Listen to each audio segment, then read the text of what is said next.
का जीभ हिलती, सीताराम सीताराम सीताराम सीताराम सीताराम सीताराम कहते रहिए, कल्याण हो जाएगा। भक्ति महारानी नारद जी कैसे सुंदर सुमधुर वचनों को सुनकर के प्रभावित हुई और भक्ति महारानी ने कहा कोई कितना बड़ा ज्ञानी हो जाए, लेकिन आप जैसे महात्मा का दर्शन नहीं होगा तब तक वो कुछ नहीं कर पाएगा।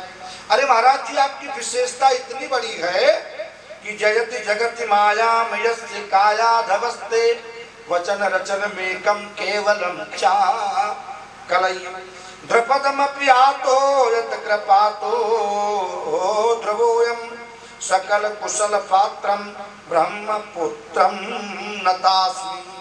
का ध्रुव और प्रहलाद आपके वचनों पर विश्वास करके अपने साधन को आगे बढ़ाया तो भगवान को प्यारे हो गए, अर्थात भगवान को प्राप्त कर लिया। महाराज जी, आप ही हमारे कष्ट को दूर कर सकते हैं। नारद जी ने भक्ति को संबोधित करते हुए कहा, अन्य धर्मांश तिरस्कृत पुरस्कृत महोत्सवान तदानागम घरेर दासो लोके त्वाम न प्रवर्तये। नारद जी ने कहा, देवी, अन्य धर्मों को पराजित करके यदि मैंने भागवत धर्म का प्रचार नहीं किया तो मेरा नाम नारद नहीं है। अन्य धर्मांश तिरस्कृत पुरस्कृत महोत्सवान तदानाहम हरेरदासो लोके त्वाम न प्रवर्तये। नारद जी इतना कह करके ज्ञान वैराग को स्वस्थ करने का प्रयास किया। मुखम संयोज्य करणांते शब्दमुच्चैः समुच्चरन् ज्ञानम प्रबुद्धताम शीघ्रम रे वैराग्य प्रबुद्धताम। नारद जी ने क्या किया, ज्ञान वैराग के कान में दिव्य मंत्रों का उच्चारण करने लगे। अरे ज्ञान वैराग्य जग जाओ जग जाओ। क्या सुनाया, वेद वेदांत घोषैश्च गीता पाठैर मुहुर्मुहुः। वेद सुना दिया, वेदांत सुना दिया, यहाँ तक भगवत गीता का ज्ञान दिया, लेकिन ज्ञान वैराग्य स्वस्थ नहीं हुए। उठ तो रहे हैं लेकिन फिर गिर जा रहे हैं। वेद वेदांत घोषैश्च गीता पाठैर मुहुर्मुहुः। बार बार गीता का पाठ सुनाया। भैया, नारद जी का कोई युक्ति काम नहीं कर रही है। आकाशवाणी हुई, व्योमवाणी तदैवान भूनमाम मृष्ये खिद्यताम। आकाशवाणी ने कहा, मुनिवर चिंता मत कीजिए, सत्कर्म कीजिए, ज्ञान वैराग्य स्वस्थ हो जाएंगे। कहा सत्कर्म, गीता सुनाना क्या सत्कर्म नहीं है? वेद वेदांत सुनाना क्या सत्कर्म नहीं है? इससे बढ़कर के सत्कर्म और क्या हो सकता है? कहा वो सत्कर्म कोई महात्मा बताएंगे। नारद जी ने कहा चलो भाई महात्मा का ही खोज किया जाए। तो नारद जी महात्मा का खोज करने के लिए निकल पड़े। भैया, नारद जी यदि किसी से प्रश्न करेंगे तो कोई क्या उत्तर देगा? सबसे पूछते हुए आ रहे हैं। कोई भी महापुरुष मिलता है, सत्कर्म क्या है? बड़े बड़े महात्मा मौन व्रत धारण कर लेते हैं, क्या उत्तर देंगे? मेरा तो व्रत मौन व्रत चल रहा है, बाबा जी नहीं बोल रहे, क्योंकि उत्तर देना पड़ेगा। कुछ जानते पूछते तो है नहीं, ये तो मौन व्रत है। बाबा जी मौन व्रत हैं। कहा भैया इतना शोर कहाँ से हो रहा? कहा मौनी बाबा के आश्रम। कहा इतना बढ़िया भोजन कहाँ से बन रहा है, सुगंधित स्वादिष्ट? कहा भैया फलहारी बाबा के यहाँ बन रहा। कहा इतना बढ़िया, इतना बच्चे किसके हैं? कहा ब्रह्मचारी जी के बच्चे हैं। सब उल्टा है, ये बिल्डिंग किसकी है? इतना बढ़िया आश्रम किसका? का त्यागी जी का है। नाम है त्यागी जी का, सारी फैसिलिटी, संसार लग्जरियस लाइफ, नाम है त्यागी। कहने के तपसी धनवंत दरिद्र गृही कल कौतुक तात जात कही। ये कली का प्रभाव है। पहले कोई कितना बड़ा महात्मा होता, कितना सन्यासी हो, कितना किच्चर हो, शरीर पर कपड़े ना हो, कोपीन हो, तपस्वी हो, भजनानंदी हो, फटेहाल हो, उसका महत्व होता था। अब आजकल क्या होता, कोई कितना वीआईपी हो, कितना वीआईपी कपड़ा हो, कितना बढ़िया चैन हो, कितना बढ़िया अंगूठी हो, कितना वीआईपी भेष हो, दुनिया वाले उसको सम्मान देते हैं। भक्त का सम्मान नहीं है, वैभव का सम्मान है। भक्ति का सम्मान ने उसके वैभव का सम्मान है। भैया आप कितने बड़े त्यागी महात्मा हैं, आप पैदल साइकिल से चले जाइए, आपको कोई दंड प्रणाम नहीं करेगा। आपके पास बढ़िया वीआईपी वीवीआईपी फॉर्च्यूनर गाड़ी हो और 4 से 10 स्कॉर्पियो आगे पीछे हो और 10-20-50 चमचे हो और थोड़ा स्कॉर्पियो 2-4 बंदूकें हो, आप राजा भैया क्या जाएंगे, वो भी दंडोत मार। क्यों? क्योंकि वैभव का सम्मान है, संतत्व का सम्मान नहीं है। चाहे कोई संत हो चाहे कोई महात्मा हो, जो जितना वीवीआईपी होगा उतना ही सम्मान होगा, उतनी ही दक्षिणा मिलेगी। सामान्य लोगों को कोई पूछने वाला, जहां त्याग वहां कुछ नहीं। तो नारद जी भक्ति महारानी को उपदेश दे करके महात्मा को खोजने के लिए निकले। तो कौन मिला? सनकादियों से मुलाकात हुई। वही सनकादियों से, सनकादियों ने पूछा था आपका चेहरा लटका क्यों? नारद जी ने कहा मेरे अग्रज, आप तो मेरे अग्रज हैं, मेरे ज्येष्ठ भ्राता हैं। ऋषियों, यही मेरे दुख का कारण है। ज्ञान वैराग को स्वस्थ करने के लिए मैं अप्रतत्र घूम रहा हूँ। ऋषियों ने कहा बस ये सामान्य सी बात, अरे भागवत कथा सुना दो, स्वस्थ हो जाएंगे। नारद जी ने कहा ऋषियों बात समझ में नहीं आ रही है। अरे मैंने वेदांत सुना दिया, इससे बढ़कर के दुनिया में और क्या होगा। उपनिषद सुना दिया, गीता सुना दिया। भैया वेद का ही तो पका हुआ फल भागवत है। जब मैंने पूरा पेड़ ही लगा दिया फिर भी काम नहीं हुआ, फल से कैसे कल्याण हो जाएगा। ऋषियों ने बड़ा बढ़िया दृष्टांत दिया। मान लीजिए बादाम खाने से ताकत मिलेगा, मान लीजिए बादाम की गिरी कोई खाता हो भिगो करके 2-4 तो ताकत मिलता है। अब कोई व्यक्ति सोच ले कि भैया बादाम खाने से ताकत मिल रहा है तो बादाम का डाल ही चबा ले और ताकत मिलेगा, बादाम के पेड़ को ही काट करके उबाल करके खा जाए और ताकत मिलेगा। का दांत ऊपर से टूट जाएगा, ताकत नहीं मिलेगा। का ताकत के लिए तो फल का प्रयोग, भाई केले का फल पका पका कितना बढ़िया होता है। अब कोई कहते भाई केले का फल छीलने के बाद इतना मीठा, तो केला का पेड़ ही चबा ले, पत्ता ही चबा ले। तो वही कोई पत्ता चबाएगा तो दुनिया वाले बकरी कहेंगे, तो बकरी जैसा काम है, पत्ता चबा रहा। इसलिए वेद का ही पका हुआ भागवत फल है। भागवत जो है ये वेद का पका हुआ फल है, लेकिन भागवत रूपी फल से कल्याण होगा, वृक्ष से फल कल्याण होने वाला नहीं है। बड़ा अच्छा दृष्टांत नहीं। अरे भैया मान लीजिए आपके घर में कोई दिव्य ग्रंथ पड़ा हुआ है, आप ग्रंथ का स्वाध्याय नहीं करते हैं। किसी ने आपसे प्रश्न किया या किसी के द्वारा आपने कथा सुना, रामचरितमानस की बढ़िया व्याख्या सुनी, भागवत की बढ़िया व्याख्या सुनी, आप प्रभावित हुए। आपने सोचा मेरे घर में तो भागवत ग्रंथ रखा है, क्यों ना उसको पानी में डाल करके भिगो करके गीला करके और उसको बढ़िया शरबत बना करके पी जाए, पूरा ज्ञान हो जाएगा। तो क्या ऐसा करने से होगा? उसके फल को प्राप्त करने से। इसलिए भागवत जो है पका हुआ फल है, वेद के ऊंचे वृक्ष, वेद रूपी वृक्ष का ही पका हुआ फल है।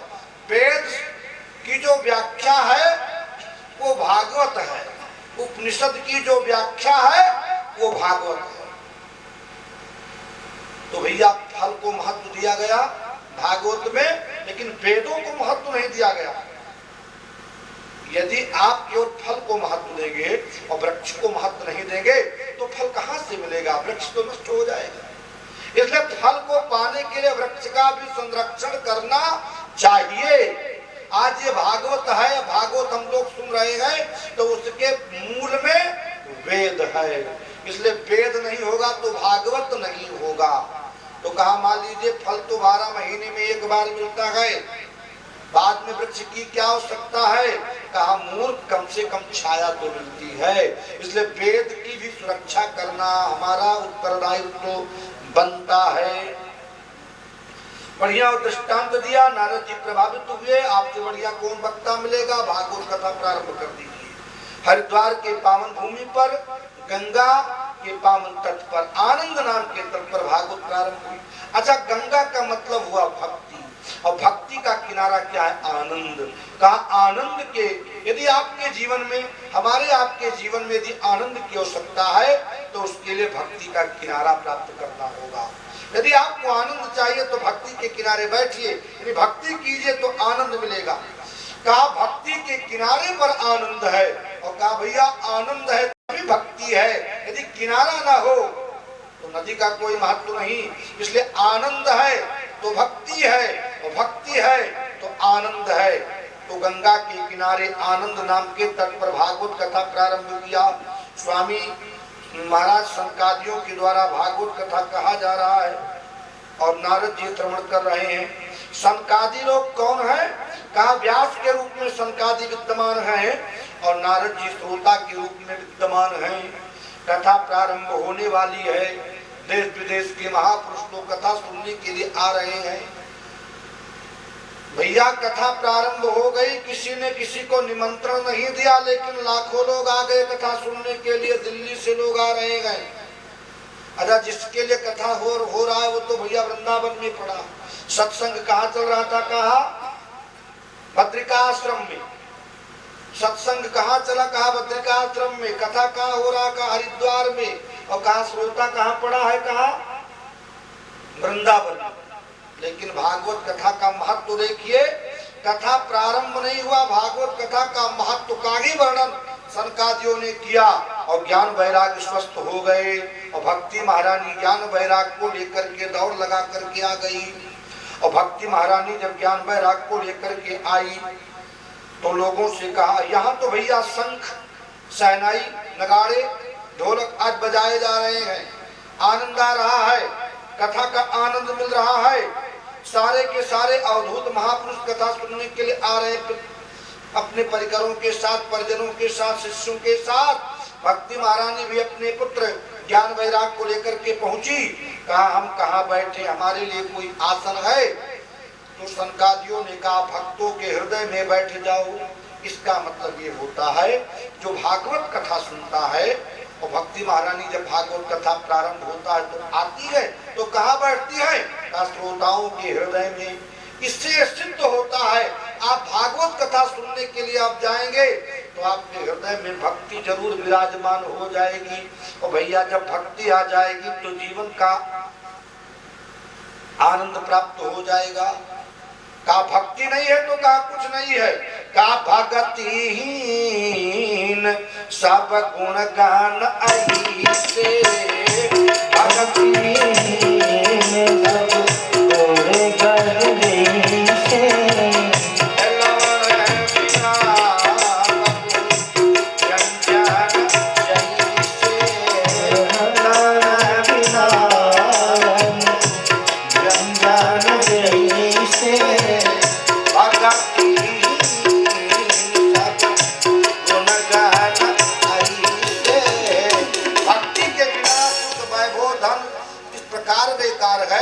जैसे 56 प्रकार का भोजन बना करके तैयार कर दिया जाए, यदि उसमें नमक ना डाला जाए तो उसका कोई महत्व नहीं है। कितना स्वादिष्ट भोजन हो, नमक ना हो तो बेकार। वैसे कितना बढ़िया जीवन हो, धन वैभव सब कुछ हो, और भक्ति नहीं तो जीवन का कोई महत्व नहीं है। इसलिए भक्ति होना चाहिए। का बुद्धि बड़ी, चतुराई बड़ी, करतूती बड़ी, जग में प्रगति है। और नाम बड़ो, धन धाम बड़ो, माया तन में यज्ञ से लिपटी है। सो है गजबाजी मनुष्य हजार, सो इंद्र समान न कौनो घटी है। और केवल विष्णु के भक्ति बिना मानो सुंदर नारी के नाक कटी है। इसलिए भक्ति मनुष्य के जीवन में नितांत आवश्यक है। भक्ति महारानी आकर के भक्तों के हृदय में बैठ गई। भागवत कथा प्रारंभ हुआ। संकादियों से नारद जी ने प्रश्न किया, भागवत कथा सुनने के बाद में किस किस का कल्याण हुआ? केवल भक्ति ज्ञान वैराग का कल्याण हुआ कि और लोगों का? तो नारद जी ने कहा और लोगों का नहीं, अरे भैया सबका कल्याण हो गया। का भागवत कथा सुनने के बाद कोई भी हो सबका कल्याण हो जाता है। का कैसे? का मान लीजिए भागवत कथा कोई सुन रहा है और पूर्व में बहुत बड़ा पाप कर चुका है, फिर भी मुक्त हो जाएगा। अरे यहाँ तक ये मानवा पाप कृतस्तु सर्वदा सदा दुराचार रता विमार्गगा क्रोधाग्ध दग्धा कुटिलाच कामना सप्ताह यज्ञेन कलो पुनंतते। कहा भैया ये मानवा पाप कृतस्तु सर्वदा, कोई कितना बड़ा पाप करने वाला हो, दुराचारी हो, कुमार पर चलने वाला हो, क्रोध रूपी अग्नि में जलने वाला हो, कुटिल हो, कामी हो, ऐसा व्यक्ति भी सप्ताह यज्ञ भागवत सुनता है तो मुक्त हो जाता है। लेकिन अब इसका मतलब ये नहीं कि भागवत में इतनी छूट दे दी गई है, कोई कितना बड़ा कुटिल हो, कामी हो, क्रोधी हो, पापी हो, दुराचारी हो, मुक्त हो जाएगा भागवत सुनकर। तो अभी खूब दुराचार कर ले, पाप कर ले, सब कुछ कर ले, मुक्त हो ही जाना, ऐसा नहीं। ये मानवा पाप कृतस्तु सर्वदा सदा दुराचार रता विमार्गगा क्रोधाग्ध दग्धा कुटिलाश्च कामिना सप्ताह यज्ञेन कलौ पुनंतते। तो कहा ऐसा कोई दृष्टांत? अरे कहा यहाँ तक मरने के बाद कोई प्रेत हो जाए वो भी भागवत कथा सुन ले तो मुक्त हो जाएगा। कहा ऐसा कोई इतिहास? बड़ा प्यारा इतिहास सुनाया। अत्रते कीर्तयिष्याम इतिहासम पुरातनम यस्य श्रवण मात्रेण पापहानि प्रजायते। कहा अत्रते कीर्तयिष्याम, एक इतिहास की मैं कथा सुनाता हूँ, कथा सुनने के बाद में सारे पाप जलकर भस्म हो जाएंगे। कहा तुंगभद्रा नदी के किनारे एक आत्मो शर्मा नाम के ब्राह्मण रहते थे, जो बहुत बड़े तत्व और ज्ञानी थे। एक दूसरे सूर्य के समान उनका प्रभाव था, लेकिन उनकी पत्नी जो थी भैया थोड़ा कर्कश प्रकृति की थी। पंडित जी तो इतने प्रभावशाली थे, उनका नियम संयम पूजा पाठ इतना बढ़िया था कि दूसरे सूर्य के समान प्रभाव था। भाई ब्राह्मण तो तभी प्रभावशाली होगा जब वो पूजा पाठ नियम संयम करेगा।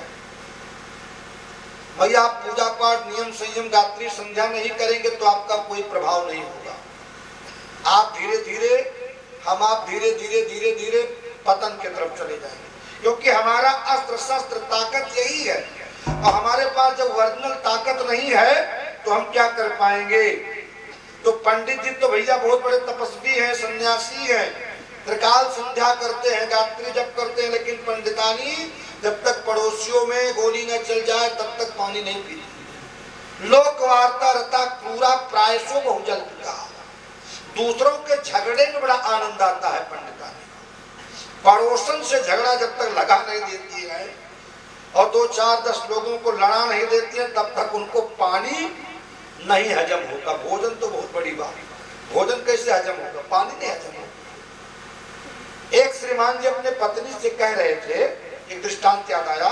सामने से गेट के सामने से रास्ता है, तो उसने श्रीमान जी ने अपनी पत्नी से कहा कि कल मैं यहाँ पर कांटा लगा दूंगा, क्योंकि गांव वाले इसी रास्ते से जाते हैं, मेरा ये कब्जा हो जाएगा, गांव वाले रास्ता बना देंगे।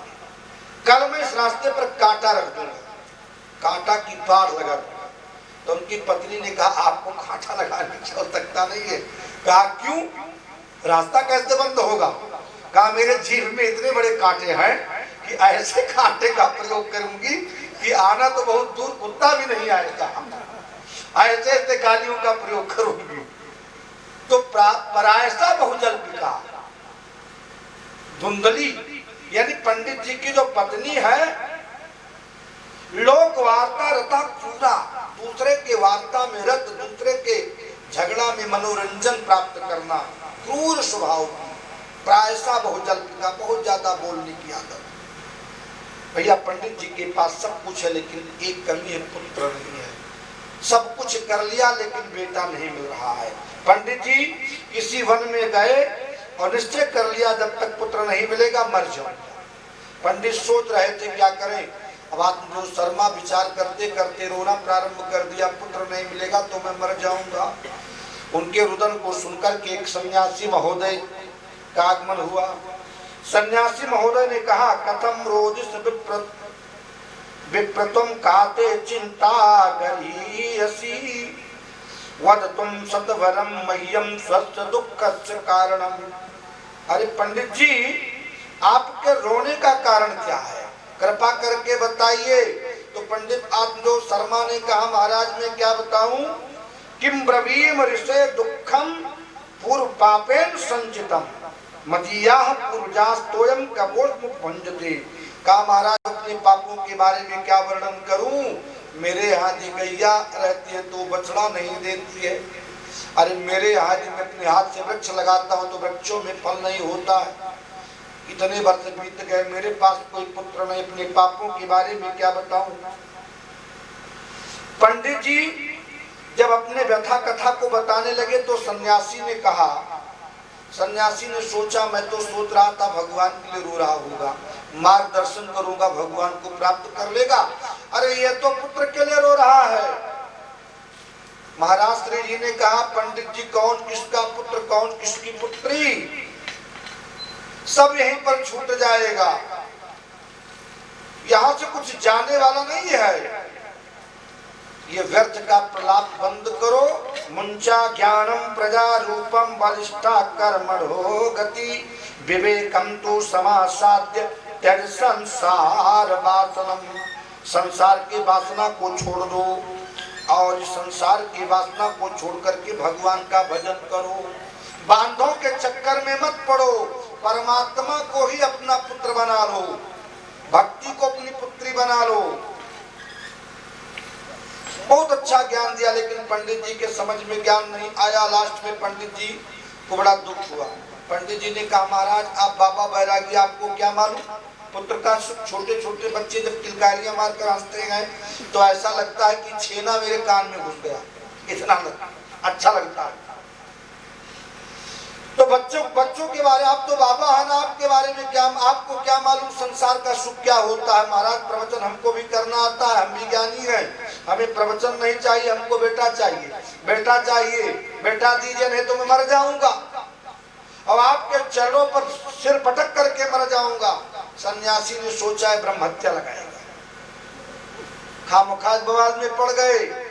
सन्यासी ने कहा, महाराज सप्त जन्मावध तो पुत्रो नहीं जनैव चा, अरे मैंने आपके ललाट को पढ़ लिया है, 1-2 जन्म नहीं 7 जन्म आपके भाग्य में पुत्र नहीं है। कहा आपने तो मेरा दुख 7 गुना बढ़ा दिया, अब तो मैं मरी जाऊंगा, या तो पुत्र दीजिए। पंडित जी ने कहा मैं मरने की तैयारी कर रहा हूँ। संत जी ने कहा नहीं महाराज जी ब्रह्म हत्या मत लगाओ, अब मैं तुम्हें कहीं ना कहीं से पुत्र तो लाकर देना, कहीं ना कहीं से मैं पुत्र अवश्य दूंगा। तो सन्यासी महोदय ने क्या किया, एक दिव्य फल निकाल करके दे दिया और पंडित जी से कहा ले जाओ अपनी पत्नी को खिला दो, लेकिन एक कार्य करना होगा। कहा क्या, कहा सत्यम शौचम दया दानम एकम भक्तम तु भोजनम वर्षावध त्रिस्त्रिया कार्यम तेन पुत्रो अत निर्मला। कहा आपके पत्नी को क्या करना होगा, 1 वर्ष तक सत्य बोलना होगा, पवित्रता का पालन करना होगा, दान देना होगा, एक टाइम भोजन करना होगा। यदि 1 वर्ष तक आपकी पत्नी ने इस नियम संयम का पालन किया तो तेन पुत्रो अत निर्मला, तेरा पुत्र बड़ा निर्मल होगा। पंडित जी लेकर के आए, धुंधली को देना चाहा, धुंधली खा नहीं रही है। अंत तो गत्वा पंडित जी धुंधली को फल देकर के चले गए। धुंधली अपने सखियों से कहा, सखी हमारे महाराज श्री जी एक फल लेकर के आए, किसी संत ने दिया है, कहते खा लेगी तो तेरे बेटा हो जाएगा। कहीं फल खाने से बेटा होता है? और मान लीजिए फल खाने से बेटा भी हो जाए तो बेटा मैं क्या करूंगी, बेटा तो दुख ही दुख देता है। क्राइम लेटर देखिए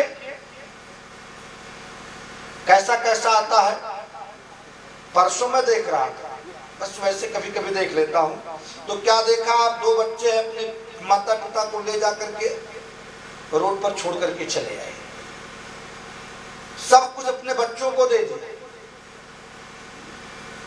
अरे बेटा क्या सुख देगा। और रही बात मान लीजिए बेटा भी मिल जाए तो बेटा से बड़ा दुख होता का फल भक्षेण गर्भा स्याद गर्भेणो दुर्वृद्धता। मान लीजिए मैंने फल खा लिया तो क्या होगा, फलस्वरूप गर्भावस्था में आना पड़ेगा, और जब मैं गर्भावस्था में आ जाऊंगी तो मेरा पेट बढ़ जाएगा, और पेट बढ़ जाएगा तो मेरा वजन बढ़ जाएगा, मैं चल नहीं पाऊंगी, मैं भोजन भी भोजन भी नहीं कर पाऊंगी। बस 10, 15, 20, 25 पूड़ी खा लेती हूँ, 2 पूड़ी भी नहीं खा पाऊंगी। 4, 6 बार पकौड़ी बनाकर खा लेती हूँ, वो भी नहीं खा पाऊंगी। 2, 4, 10 बार कम से कम मैगी बनाकर खा लेती हूँ, वो भी नहीं खा पाऊंगी। सब कुछ बेकार हो जाएगा। इसलिए हमें पुत्र नहीं चाहिए। स्वल्प भक्षम ततो शक्तिर गृह कार्यम कथम भवे।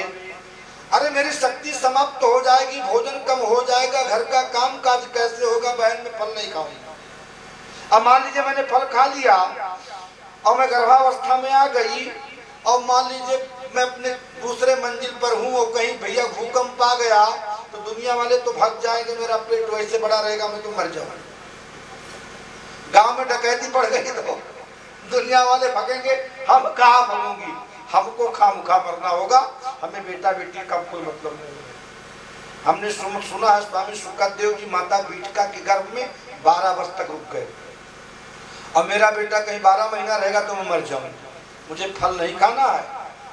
और मान लीजिए बच्चे का जन्म भी हो जाए तो मेरी ननद बड़ी चोटती है, पूरा धन उठा ले जाएगी, छोड़ेगी नहीं। कहा मेरी ननद बड़ी चोटती है। लालने पालने दुखम प्रसूतायाश्च वर्तते मंदायाम मैं सर्वस्वम ननांदा संघरे तदा। मेरी ननद सारी धन को उठा ले जाएगी। और मान लीजिए मैं ननद के चालाकी से बच जाऊं, थोड़े में काम चला लूं, तो बच्चों के पालन पोषण में दुख उठाना पड़ता, मल मूत्र साफ करना पड़ता। ये काम मुझसे नहीं होगा। एवं कुतर्क योगेन तत्फलम नैव भक्षितम। ऐसा तर्क कुतर्क करके फल नहीं खाया। अंत तो गत्वा परीक्षण के लिए गौ माता को खिला दिया। उसकी बहन आई, समझौता हो गया, मेरे बेटा है, बेटा होगा मैं तुझे दे दूंगी और तू थोड़ा सा धन दे देना। और जिसके पास धन होता है उसके पास परिवार नहीं होता, जिसके पास परिवार होता है उसके पास धन नहीं होता है। समझौता हुआ, अंत तो गत्वा उसके बहन की तरफ बच्चे का जन्म हुआ, ला करके अपने बहन धुंधुली को दिया। धुंधुली ने बहुत सा धन दे दिया। महाराज आत्मदेव को मालूम हुआ कि मेरे यहाँ बेटे का जन्म हुआ। 3 महीने के अंतर्गत गौ माता ने सर्वांग सुंदर एक बच्चे को जन्म दिया। उसका नाल छेदन आज संस्कार पंडित जी ने किया। उसका नाम गोकर्ण रखा। और इस बेटे का नाम जो बहन के द्वारा धुंधुली को मिला था, जब नामकरण का अवसर आया, पंडित जी ने कहा बच्चे का नाम रखवा दिया जाए। कहा हाँ। कहा कौन रखवाएगा? कहा आचार्य जी। कहा आचार्य जी 9 माह तक पेट में मैंने रखा है और नाम आचार्य जी रखेंगे। अरे मैं अपने बच्चे का नाम रखूंगी, मेरा नाम धुंधली है और मेरे बेटे का नाम धुंधकारी। नाम रख दिया धुंधकारी। कियत कालेन तौ जातो। समय बीतने लगा धीरे धीरे। तरुणौ तनया विभो। दोनों पुत्र जवान हुए। गोकर्ण पंडितो ज्ञानी धुंधकारी महाखला। गोकर्ण परम ज्ञानी हुए, धुंधकारी महाखल। कथा को मैं 60 में सुना रहा हूँ, क्योंकि आज महात्मा का मैं प्रसंग समाप्त कर दूंगा तो कथा की विवेचना करने में, व्याख्या करने में बड़ा आनंद आएगा। इस कथा के भाव को, रहस्य को कल मैं बताऊंगा।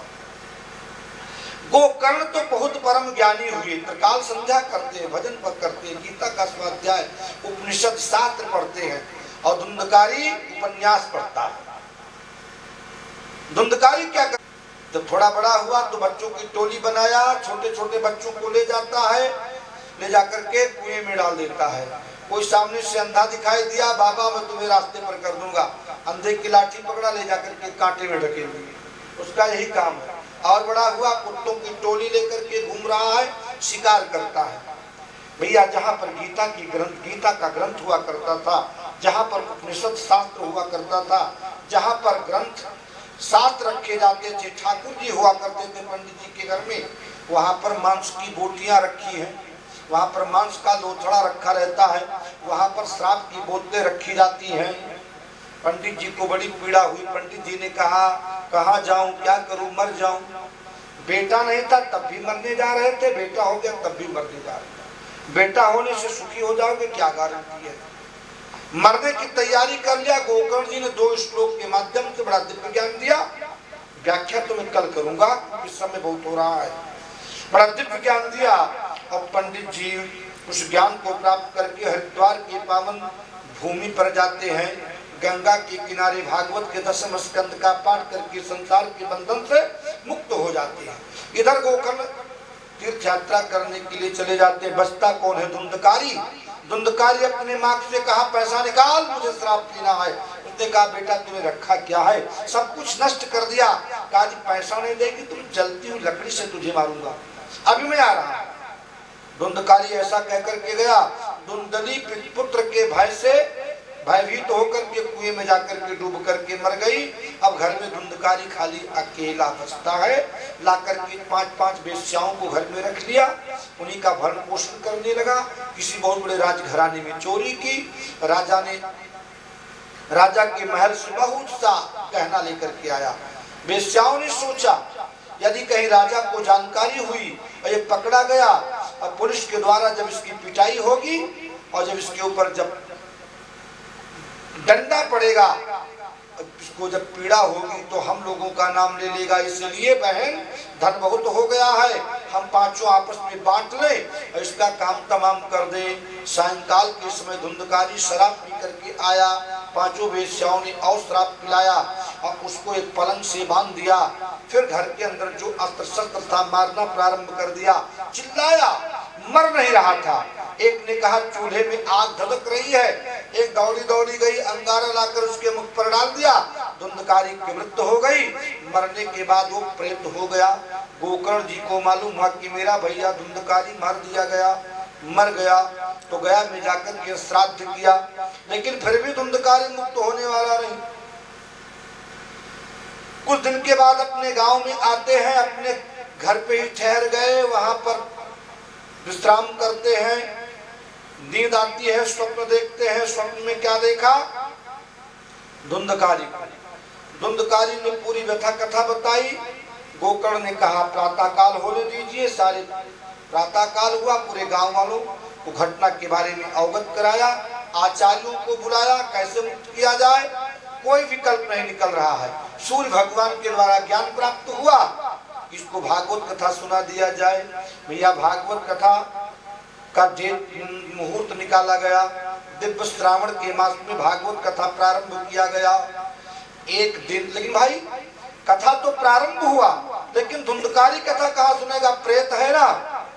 एक 7 गांठ का बांस पड़ा हुआ था, उसी को मंगवाया और पंडित जी ने गड़वा दिया और उसी में धुंधकारी को महाराज गोकर्ण जी ने अभिमंत्रित करके कैद कर दिया। 7 दिन तक भागवत सुना।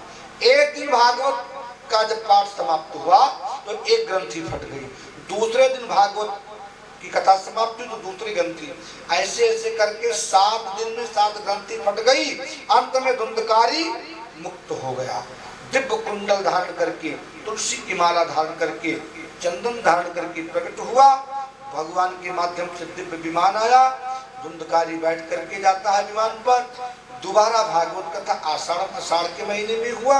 जितने श्रोता थे उतने विमान। इस प्रकार भागवत के महत्व की कथा है, लेकिन इसके रहस्य को कल बताया जाएगा। थोड़ा शार्ट इसलिए मैंने कर दिया, आज विलंब भी हो गया, लेकिन कल इस कथा को विस्तार दिया जाएगा। और आप लोग सायंकाल 7 बजे से लेकर के रात्रि 10 बजे तक भागवत के दिव्य कथा को श्रवण करेंगे।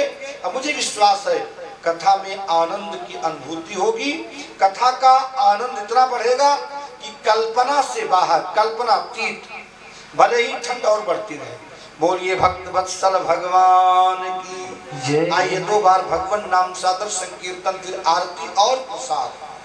श्री राम जय राम जय जय श्री राम जय राम जय राम श्री राम जय राम जय राम जय राम जय राम हो श्री राम जय राम जय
रुद्रात्वायश्च प्राणश्च मुखादग्निरजायत।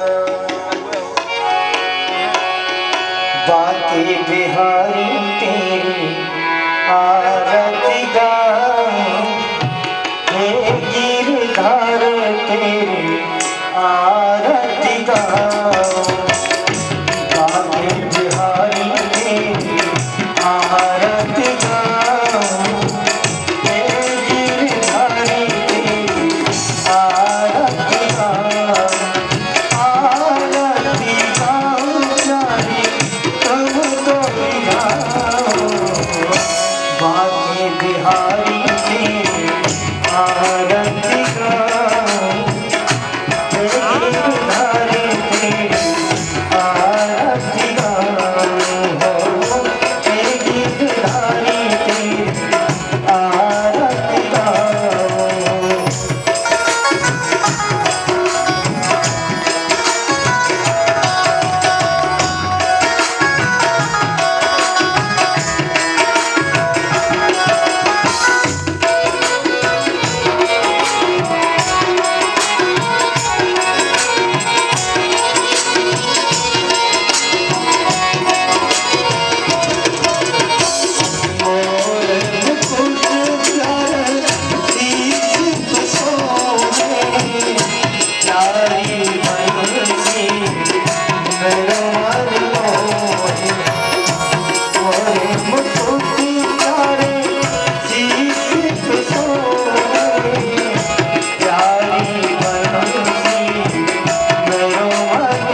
बिहारी लाल की, श्री व्यास जी महाराज की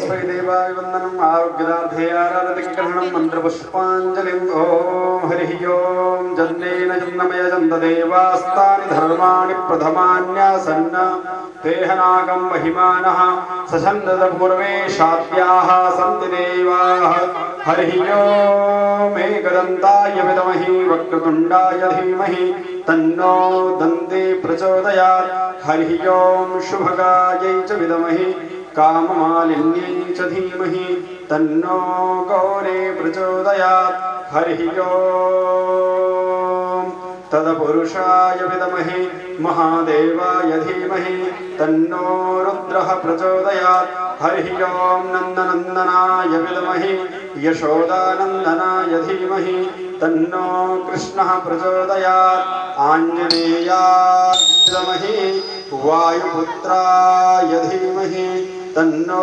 हनुमत् प्रचोदयात् श्रीवन्तिकाब्जकुलचम्बकपाटलाब्जै पुण्णागजातकरवीरनुशालपुष्पै बिल्वप्रभारतुलसीदलमञ्जरीभिः त्वां पूजयामि जगदीश्वर मे प्रसीद आवाहनं न जानामि तवार्चनं पूजां चैव न जानामि क्षम्यतां परमेश्वर नानासुगन्धपुष्पाणि यथा कालोद्भवानि च पुष्पाञ्जलिर्मया दत्त गृहाणः परमेश्वरः ओम पुरुषश्रीभूते पुराणपुरुषोत्तमाय नमः मन्त्रपुष्पाञ्जलिं समर्पयामि बोलो वृन्दावन बिहारी लाल की वृंदावन धाम की अवध धाम की जय अवध सरयू की जय राजा रामचंद्र की जय। श्री व्यास जी महाराज की जय। शव संतन की